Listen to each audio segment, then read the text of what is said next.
South Pacific. And that's 58, 62, and 64 South Pacific, one of our latest listings. It's an investment property. It is a triplex, and that's absolutely correct. It's actually one of the nicest little locations here in Midtown Ventura. Right? I know, I love this neighborhood. Because for us, it's all about location, and we are so close to the beach. We're in walking distance here. I know. So this is really a unique little property we're sitting in front of right now. Well, and so then I thought today we should talk about investment properties and why it makes sense and if you should maybe get one. And think about all the options and the possibilities. I know we always like to talk about investment, future investment, right? Passive income, capital gains. All those kinds of things are questions that anybody thinking about buying an investment property should be thinking about. Now, first things first, you always want to be able to educate yourself and, do a little bit of research, right? Yes. You don't have to know everything, but you do have to know how to ask some questions, right? Right, exactly. There's so many wonderful resources out there about investment properties.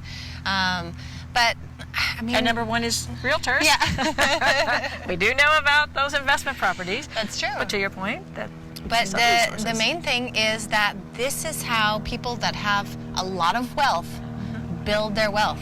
Almost every single millionaire, billionaire has their assets in real estate. They have property, that's absolutely, and they are generating that income. That's the whole purpose behind that, especially for somebody who is a savvy investor.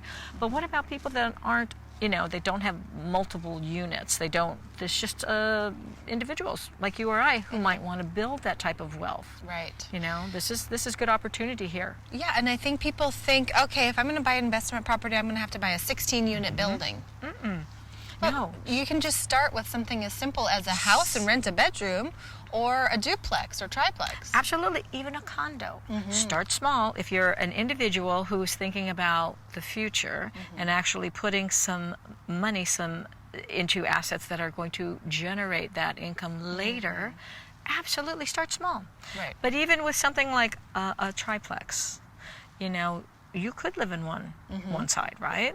You could be your own property manager. Right. You could actually watch some of those costs. The rents would make sense. And again, depending on how much cash you come in with, you could actually make that flow and really make it profitable. Maybe not right in the beginning. Right, but long term. Long term.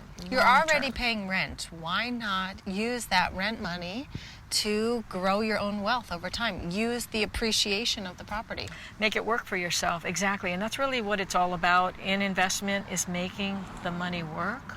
You follow the money, you make it work. But in something like investment properties for maybe an individual or a couple thinking about it, there are a lot of options. There are a lot of options. There's so many. Maybe you live in one side in the beginning, and as time moves forward and those equities and profits kind of build up, maybe you want to take out those funds and reinvest. So maybe you want to buy a condo or another single family and rent out the entire, triplex. Lots of possibilities. And then even further down the road, you can 1031 exchange it into another property. There's so many possibilities for somebody with an investment property that they may not have even considered. Right. And of course you've got the tax benefits. Absolutely.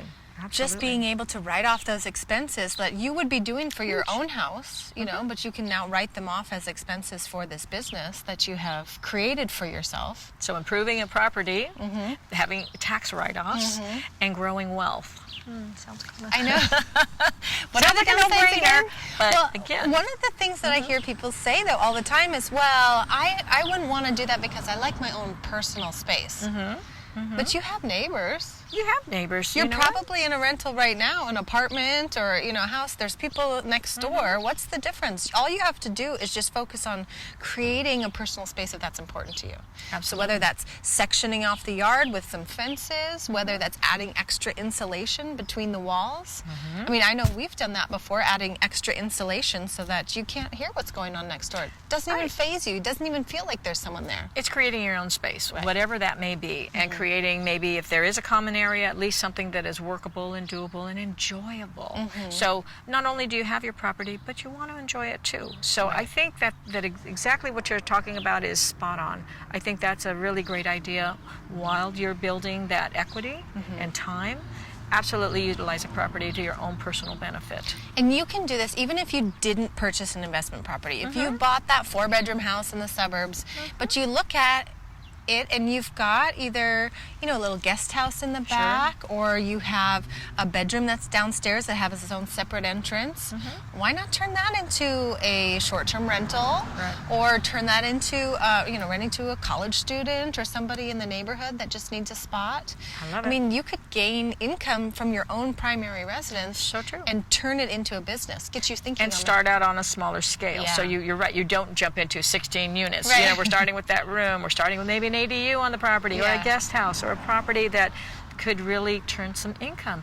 Absolutely. I think that the average person could really benefit, again, if they would just come out, ask those great questions, see about the possibilities. The return on investment has been consistent. Yes. It's always consistent year over year over year. We see ups and downs in the real estate market, but over time. And that's the key here. Over time, we always see that appreciation. Yeah, this is not a short-term game. This is not fix and flip.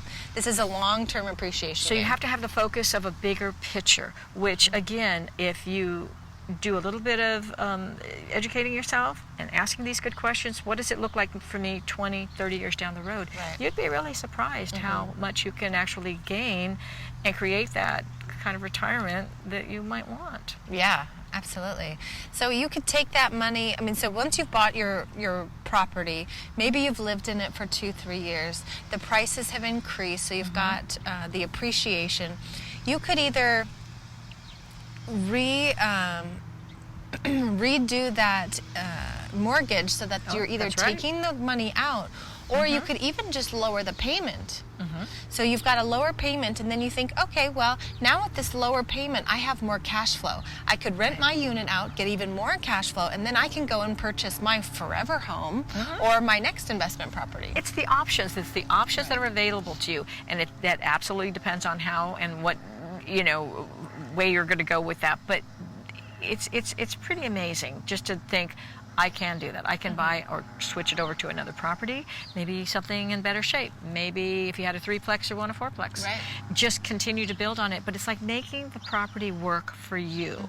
And that is so key. Make the money work for you, keep it moving, and, even over time, it makes so much more sense. But think about that. You've got to start thinking about that today. Millennials, we were talking about younger people investing.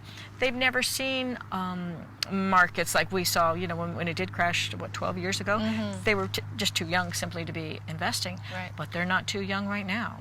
And what we want to see is them get more ahead of the ball. Stop trying to call a moment in time when you're thinking it's going to crash, it's going to do.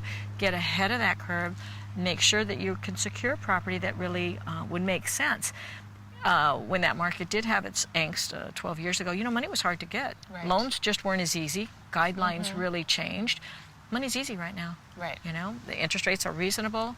Think about that. Think about the long-term picture and kind of getting ahead of the ball instead of going, oh my gosh, what do we do now?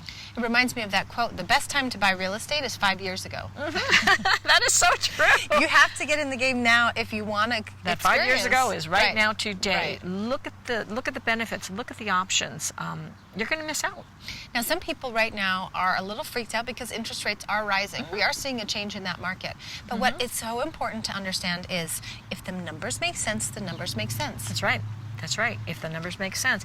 And I'm going to tell you, it's, evaluating properties, looking at income, because again, it's income minus expenses gives us our baseline, right? And we can make those work. Sometimes you may have to bring in a little bit more capital, but you know what? You either have other investors with you, you have parents, if it's just maybe a couple, you have those types of situations that can work. Well, imagine that you're a young couple and you're going to talk to your parents and say, can you give us some money for a down payment? We see that often. Then you say to them, I'm going to buy an investment property and you're going to be a partner in this investment. They are going to be much more willing to lend you money if they think that you can take on this business. I think so. I think you're absolutely right. But I like that fact is because we are seeing parents coming in with those down payments. So if you're creating... And where are they getting it from? Well, yeah. From their real estate. That's right. So if we're doing that, why not think in a bigger picture? Why not say, what does this look like 20 years down the road? Right. What does this possibly do more than just buying a little single family home, right? Right. There's so many possibilities. All I'm saying is explore that, ask the questions, talk to professionals. This is really important. It's an important step. And again, it's about time. We've seen consistent anywhere from, on a normal market, anywhere from 5 to 8% every year. Right. These times have been very different. We've seen a lot of appreciation. Well, that national average was like 19% in one year. Absolutely insane. For the last couple of years, we've seen that. But people are so easy to hand over the money just to stock market, and they get, maybe 5%, and they don't even know what they're invested in. Real estate. Right. Understand real estate. And you can take care of this. It's a hard asset that you hold on to, that you know that you can improve. You can, just a coat of paint can do know what wonders. your investment is doing, Right. and hands-on. And I think that's a huge issue here. Real estate is such a sound thing. And again, we have ups, we have downs. Right.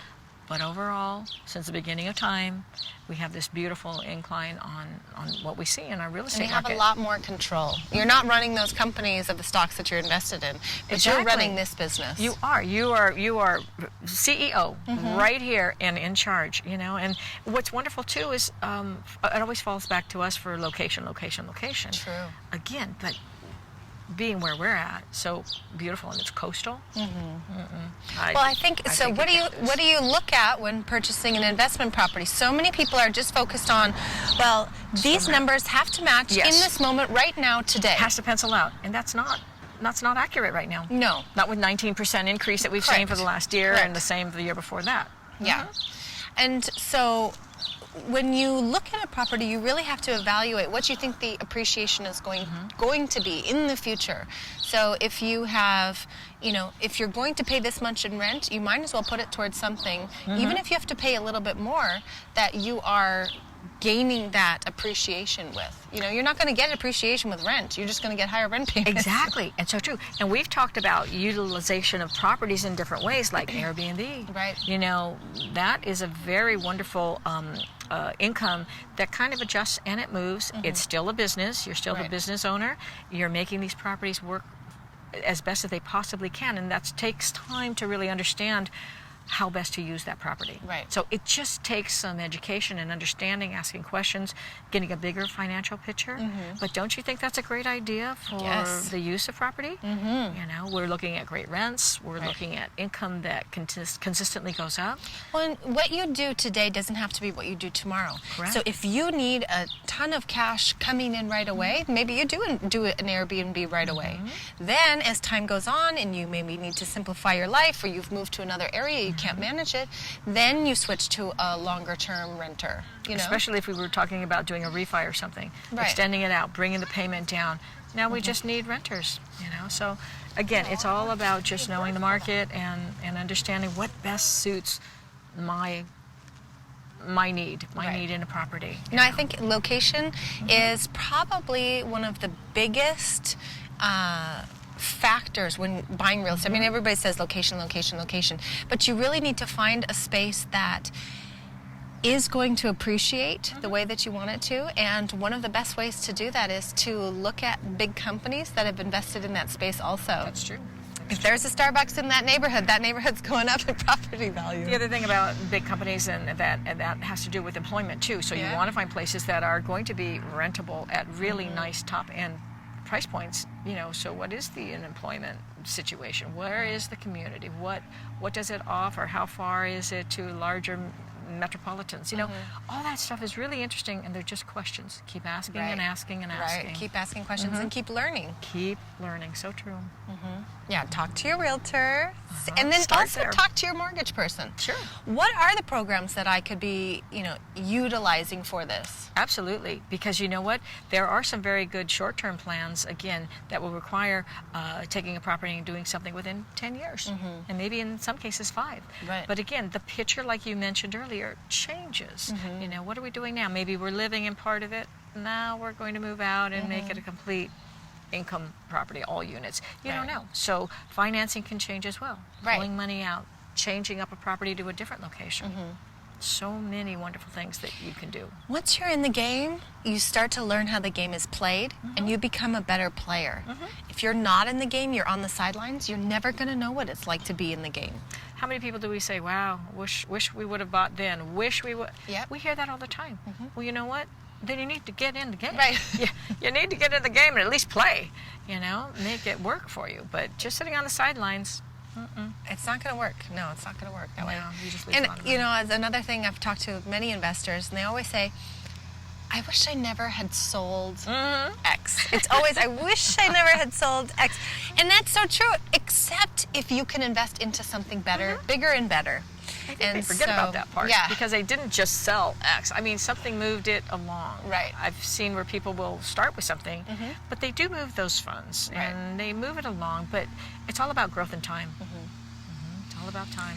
And going back to the point about being in control of your investment, some people will just let their property sit and go to waste and stay vacant, and it'll just sit. I see that. But you know what's crazy? It'll still be worth more than when they bought it. Yes, it will. That is Just the time. from the pure fact of appreciation. You hold on to a property longer than 10 years, and you'd be surprised. So I think that really the key is to start. It doesn't matter at what price point. If you need to start with just a tiny little investment of a condo, get in. Maybe it's not the greatest of areas. Right. That's okay. But think about it in the long. When is this going to sell? 2 to 3 years?